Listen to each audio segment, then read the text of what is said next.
So welcome everybody to the next session. The speaker today for this session is John Morton, and most of you will probably know John. He's been in native title, well, longer than I have. He's always been around as far as I know. He's worked in Aboriginal studies for more than 40 years as both consultant and academic. He taught anthropology at La Trobe University for over 20 years and remains a research associate in the university's Department of Social Inquiry.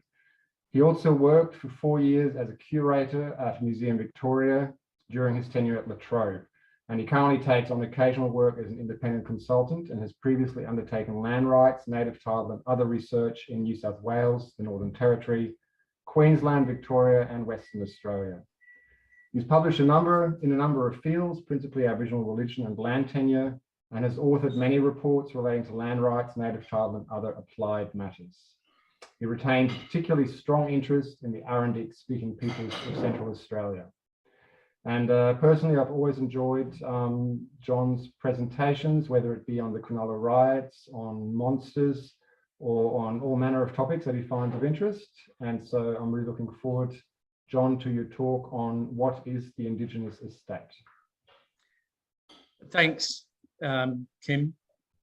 I should just flag that I do have something implicitly to say about succession and tying in with the previous session, but that won't be really be able to be rendered explicit until I get some way into the way this paper works. And it's not a full paper at the moment, it's a presentation. So I'll go ahead and read it.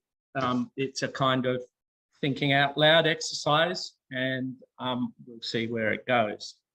So first of all, I'm not sure how recently the phrase the Indigenous estate was coined, but as the theme of this conference appears to suggest, it's difficult to think of its usage outside of the context of Australia's recent bureaucratic regimentation of rights and interests in land. Rightly, we are concerned with how anthropology can usefully and fairly ply its trade in this now very large arena, with its complex overlays of federal, state and otherwise local jurisdictions and remits. But in doing that and concentrating on relatively well-defined practical on-the-ground issues, we might sometimes lose sight of a bigger picture. And our phrase, the Indigenous estate, I think does seem to imply that there is such a thing beyond the dispersed practicalities of land claims, native title claims and heritage protection regimes. So that's what I want to think about a little, the big picture. What is the Indigenous estate? What, if anything, supports the definite article in that phrase? So one of the things that might strike you as interesting about the association of the Indigenous estate with the vast labyrinthine bureaucracy under the umbrella of Australian sovereignty is that rights and interest in land have been broadly framed and justified in terms of traditional ownership or traditional laws and customs. And you don't immediately think of the corridors and byways of legal protection and management when approaching those topics, I think. We're now very familiar with the idea of native title as a recognition space and how anthropologists work within that space, serving to model and translate laws and customs in a way that makes them intelligible to alien audiences. In doing that, we are generally bound to the specificities of a single case, amongst other things, trying to fathom the most appropriate way to frame the idea of society after Yorta Yorta. That's not always straightforward, and as Tony Redmond described, it's a good 10 years ago now, there's no necessary single answer to any particular society question, since it's going to depend to a degree on local history and how Aboriginal people have emerged from that history and elect to incorporate in response to it. However, to the best of my knowledge, no claim has put forward the idea of a pan-continental or a pan-Australian society of the type that a phrase like the Indigenous estate would seem to suggest. So can we conclude from that that this pan-Aboriginal entity is not traditional or not traditionally based? And I want to answer, no, you can't. Now, the primary meaning of estate in English, of course, refers to property, especially, but not exclusively, landed property. But it also has a secondary, more archaic reference to a class of people involved in a system of governance, like first estate, second estate, third estate, and so on. So the word derives from the Latin term status, state or condition, and that in turn is derived from the verb stare, to stand. So without getting too etymologically determinative about it, these connections suggest a relationship of equivalence between landed property and the persons or corporations who own it and have a more or less untrammeled right to put it to good use. As is often underlined, property is not a thing, it's a relationship. The sense of mutual belonging in this relationship is arguably universal. Persons belong to their property, but property belongs to them. Although that might be articulated differently across the recognition space, especially in relation to alienability. In this regard, we typically contrast the market with the dreaming, often implicitly or explicitly burdening the comparison with a great amount of moral freight. Hence, we end up with the ideological mantra that Aborigines don't own the land, they belong to it, as if these things are mutually exclusive. My teaching experience makes me say that it requires a massive effort to shift that public perception and make it more ethnographically or anthropologically informed.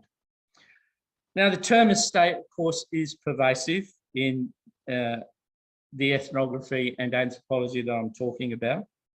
At which point, of course, we come to Bill Stanner and the 1965 refinement of the term in his sympathetic working of Radcliffe Brown.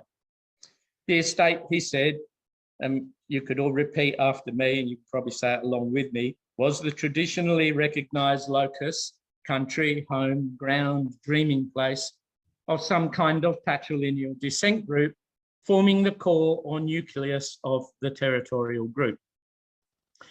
He'd later point out, or at least imply, that through religious or totemic affiliation with sites, people's relationships with defined territories and ancestors were indeed ultimately a matter of consubstantiality, of identification with country as much as ownership of country. Soon after, we would begin to understand much more about states being what they are in terms of ancestral connection and symbolic or religious relationship. Nancy Munn first comes to mind there. And much of that would help to define Aboriginal ties to land as inalienable and as primarily spiritual rather than economic, at least in the popular imagination. Now, the estates that Stanner had in mind were, of course, very, very small. And there was no conception of any estate beyond them. They were basic landowning units and are still largely viewed as such.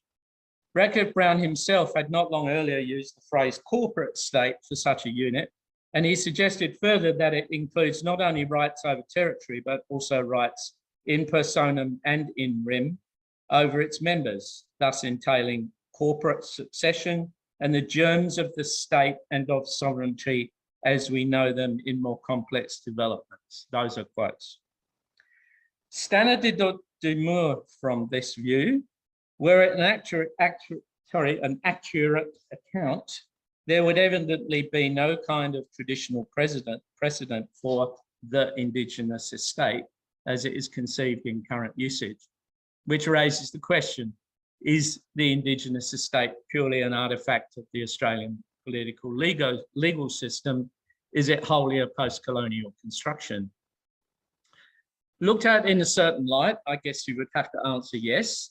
Aboriginality, as we know it today, is certainly a long-term outcome of a master-slave dialectic and can't be divorced from the assumption of sovereignty by the Crown in and after 1788, which laid the ground for ethnogenesis.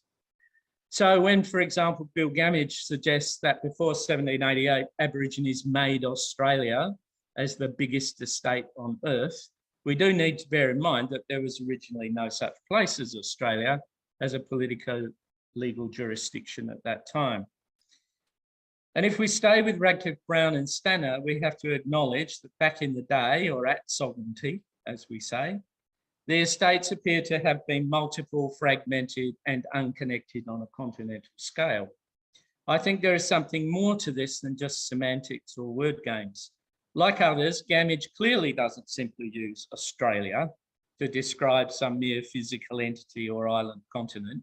He extensively uses the term as we use it to refer to a nation state, one that is in need of a good dose of authenticity and historical accounting, much like Tim Flannery has before him, and much like Bruce Pascoe has mostly after him.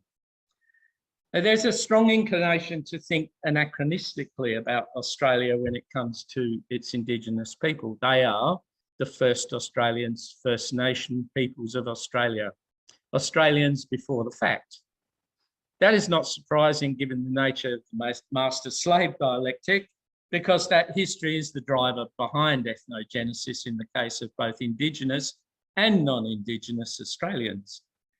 The point I would make about that, especially after the recent debates about the empirical adequacy of the work of Bruce Pascoe, is that when it comes to a national accounting and the manner in which citizens generally approach moral questions about Australia's history, drawing fine-grained attention to best evidence a la Peter Sutton and Karen Walsh, while critically important, is not necessarily effective in addressing the problem of misleading information. There's a well-worn distinction between scientific truth, which is arrived at by weeding out falsehoods through logic and methodologically informed reinvestigation, research, and narrative truth, which in Jerome Bruner's words is only truth insofar as it achieves verisimilitude, that is, conformity to convention and something called narrative necessity. It strikes me that in Pascoe-induced chapters of the history wars in recent times, there hasn't always been evidence of much negative capability in the sense of being able to hold those two types of truth in tandem. Indeed, much of the defence of Dark Emu has simply been along the lines of, but it's a really good story. Forget the details for now, because this isn't a paper about Dark Emu, although it could be construed as one about the title of the biggest state on earth. Is the reality of that title something that could be or should be refuted by arguments, bringing to bear a welter of empirical evidence about the multiplicity of at-sovereignty Aboriginal estates and their relative independence from each other? Should we be emphatic that there was no one estate and that the estates that did exist weren't particularly big?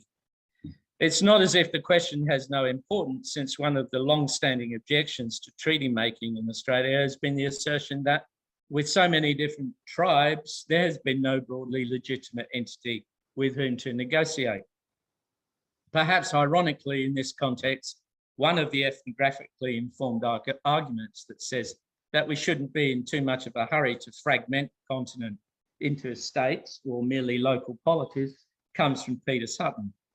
I have in mind his concepts of underlying title and proximate title. Now, I just want to put up something, share screen for a bit.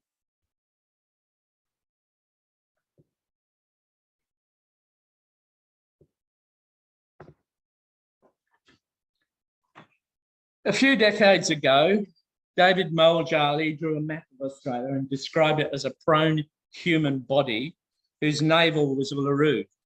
It had none of the mostly straight lines that are conventionally used to outline the states and territories, but instead was filled with places and paths, a rhizomic network. The places, he said, were communities, together with their symbols and languages, while the paths or tracks were the way in which stories travelled along trade routes, connecting everyone and everywhere through exchange. When he was asked about areas where people were no longer living a traditional life, he replied that their land remained and that an ancestral imprint continued to act for its people. That strikes me as a cogent ethnographic confirmation of what Sutton calls underlying title. Sutton himself noted that the idea of underlying title was apt because of the way it is connected to ancestral embodiment in country, as opposed to the kind of entitlement which Radcliffe Brown and Stanner had in mind, which Sutton renamed proximate title, underlying title was likened to the idea of crown, in the sense that it was radical or root title out of which estates or proximate titles could be legitimately distributed by some regional politico-legal regime. And that's where the succession issue comes back to this paper. His thinking on this to some extent predated native title, but it has been in the native title context that the dual structure of tenure has proved important with respect to the idea of society. Even in those areas where there's very clear evidence of the Radcliffe-Brown-Stanner model having been at work, such as in Arnhem Land, it's equally evident that no estate has existed as an island. Its title is fully dependent on the regional system of law. Sutton compared underlying title or the dreaming with the crown, partly in terms of them both being fictions or superorganic constructions that are legally real. One could, I think, equally refer to them as condensed symbols of historical precedent, the law of the land reduced to a personified ancestral principle. But in one respect, the dreaming and the crown do not have much in common: mapping. Sutton himself notes that it may be extraordinarily difficult to demarcate the extent of any regional polity, due to sharp breaks in jurisdiction being rarely, if ever, encountered. Always a frustrating matter for those servants of the crown, all of us, who want a line drawn around everything in order to be unambiguous about inclusion and exclusion. A boundary is to cross, as Nancy William once said of Yolngu territoriality, and it is now commonplace for us to emphasise that in traditional law and custom, exclusive possession as the right to be asked is paradoxically mostly marked by practices of inclusion. And I think that is what you see in the Moaljali map, which is in effect a continuous polity where lines are paths, not borders, where country is an inclusive network rather than a hierarchical mosaic, as Ian Keane would correct. Would it be reasonable to say then that at sovereignty, this was the biggest estate on earth? All right, to wind up, I think this is a good story to tell, and one that can be ethnographically supported by treating the continent as a single regional system and getting to grips with it as a transformational landscape in which people were not only largely multilingual, but also largely multicultural. Of course, the devil's in the detail, although I don't think it would be difficult to amass examples of ceremonial and marital exchange networks which lend the lie to the idea of fully independent tribes or language groups, let alone fully independent estates. The Western Desert, often held to be completely exceptional in this respect, would have to be included in spite of conditions there having given rise to landed property having its distinctive caste, but not one which has made Western Desert groups exclusive in terms of principle and practice, as Ian Keane has noted. In fact, the Western Desert is, to my mind, the best example of how underlying title works at a regional level. This because of the flexibility of claims and general instability of estate formation, as well as the relatively well-documented way in which Western Desert peoples have been able to negotiate intensive business with others outside of the Western Desert under a broad umbrella of law. More could be said about that, and I was originally intended to do so, but I don't have the time. But I guess the main point I want to put over today is that the idea of underlying title, and I should probably stop sharing at that point, that the idea of underlying title is a conceptual tool of great significance. My impression is that it is seriously underutilized in relation to both applied and academic anthropology, which are still overdetermined by the estate range problematic, as well as in areas of public discourse concerning Indigenous identity, voice, and representation. I suggest that Moaljali's map is a good place to start thinking the matter through, especially in view of its placement of Uluru as the nation's navel. Below Uluru, Moaljali placed the rainbow serpent, wood, as a synthetic pan-totemic being, an inclusive gesture based on his Kimberley-oriented understanding of the dreaming, an Uluru statement from the heart before the fact. That was in 1993. The 2017 statement spoke explicitly of this ancestral condition across the continent as the sovereignty that coexists with the sovereignty of the Crown. That is what we, as anthropologists, can rightly refer to as the dreaming or underlying title. That's as far as I can take it now.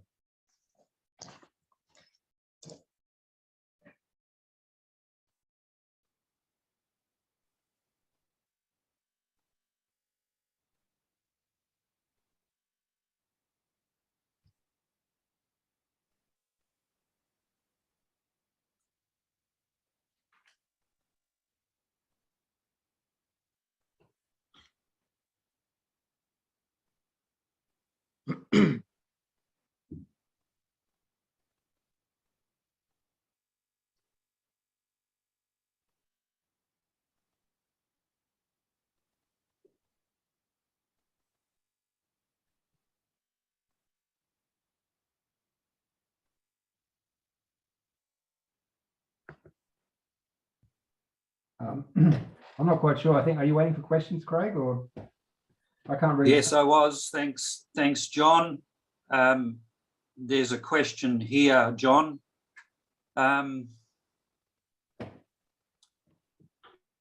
It's relating to the metaphor of Indigenous estate in relation to health systems. I'm not quite sure that I understand that question, so I might leave that aside for the moment. Are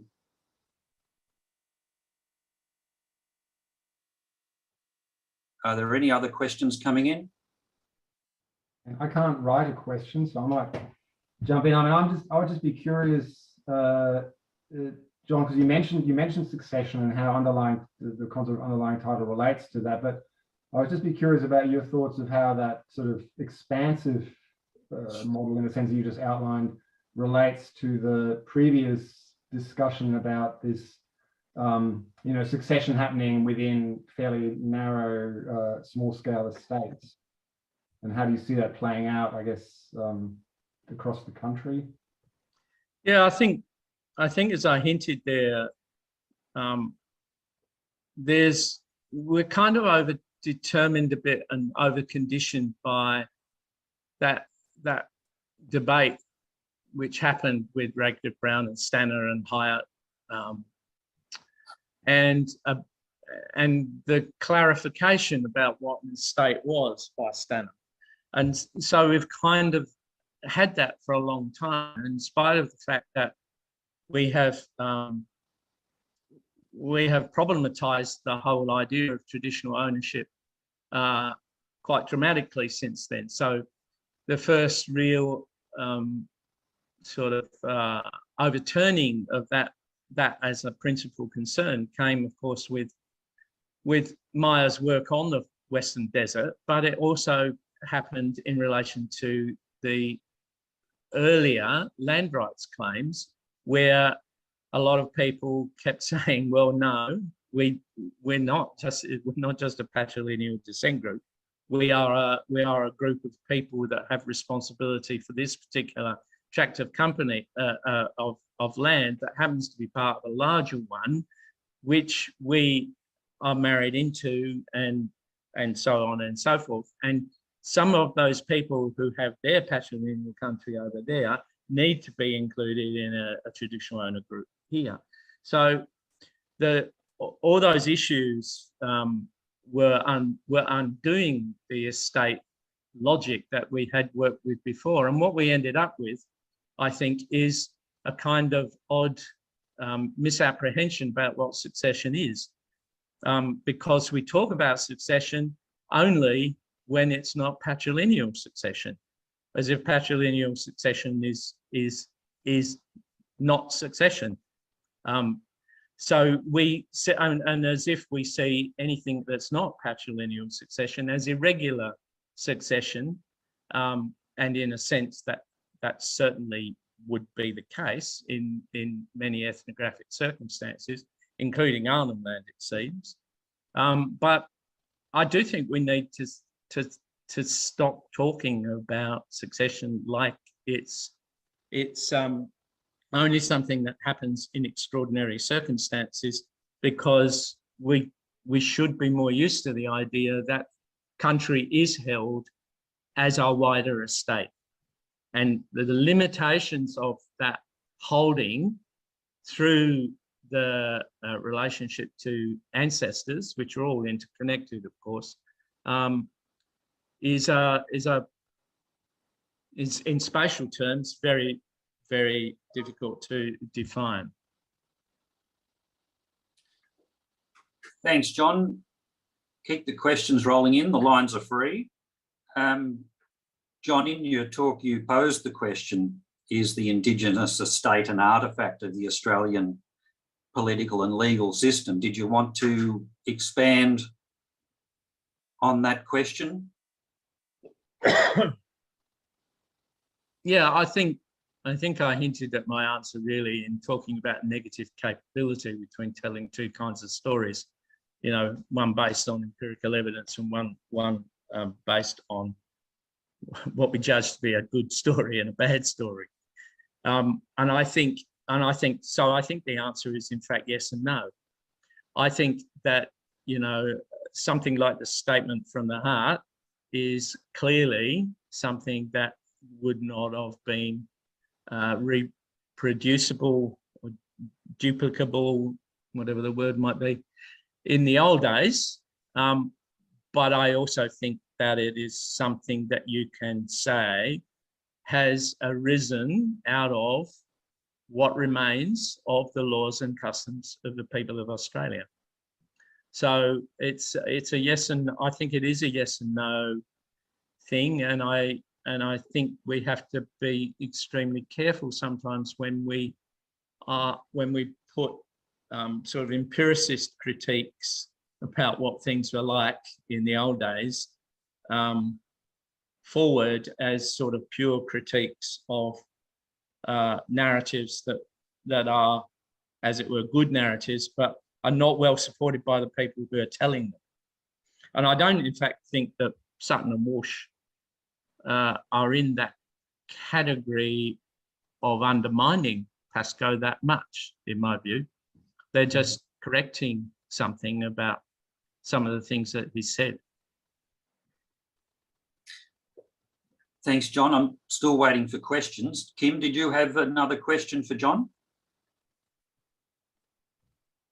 No, I do not. And I also, I mean, we are essentially on time now. A few seconds left, I think. So we might just wrap it up then. Thank you, John. And oh, there is a comment now. I don't know if there's one more question there now. Do you want to?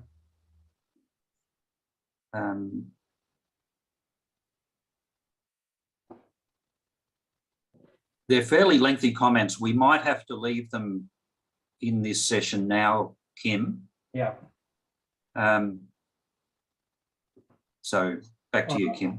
Okay, well, in that case, wrapping up, and I've been asked to remind everybody that the next session is on in 10 minutes. So just a quick break. All right. Thanks, everyone.